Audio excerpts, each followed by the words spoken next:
जब तक किसी अपने से धोखा न मिले तब तक समझ ही नहीं आता कि जिंदगी क्या है। हमारा हारना तब जरूरी हो जाता है जब लड़ाई अपनों से हो, और जीतना तब जरूरी होता है जब लड़ाई अपने आप से हो। घर को आबाद या बर्बाद करने के लिए घर का एक सदस्य ही काफी होता है। छोड़ दिया मैंने लोगों के पीछे चलना, क्योंकि मैंने जिसको जितना ज्यादा इज्जत दी उसने मुझे उतना ही गिरा हुआ समझा।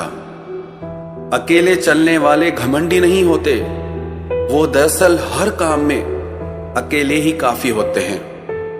आपकी सबसे बड़ी जिम्मेदारी यह है कि आप हमेशा खुद को खुश रखिए।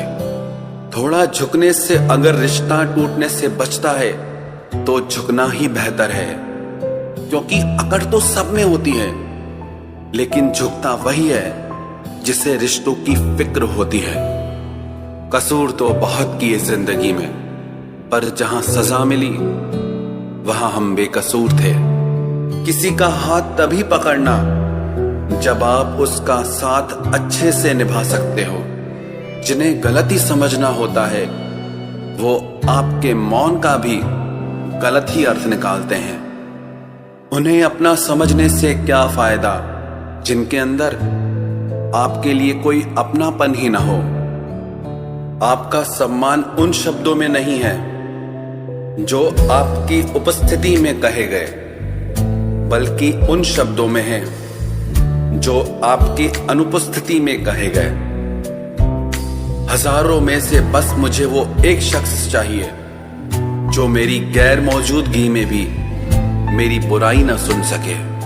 शर्त थी रिश्तों को बचाने की, और यही वजह थी मेरे हार जाने की।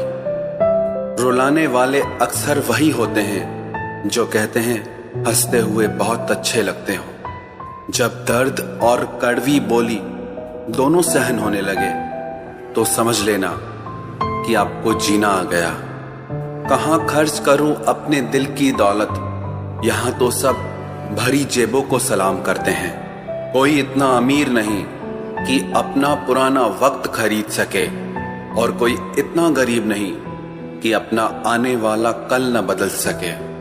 जिंदगी में कभी खुद को किसी इंसान का आदी मत बनाना, क्योंकि इंसान बहुत खुदगर्ज है। जब आपको पसंद करता है तो आपकी बुराई भूल जाता है, और जब आपसे नफरत करता है तो आपकी अच्छाई भूल जाता है। जो व्यक्ति अपनी सोच नहीं बदल सकता वो कुछ नहीं बदल सकता। भरोसा करते वक्त होशियार रहिए, क्योंकि फिटकरी और मिश्री दोनों एक जैसे ही नजर आते हैं। आज मैंने सच से पूछा, तू क्यों मौन है? वो उदास होकर बोला, अब मेरी सुनता कौन है? कभी कभी हम किसी के लिए उतना जरूरी भी नहीं होते जितना हम खुद को मान लेते हैं। हमारी खामोशी को हमारा घमंड मत समझना। कुछ ठोकर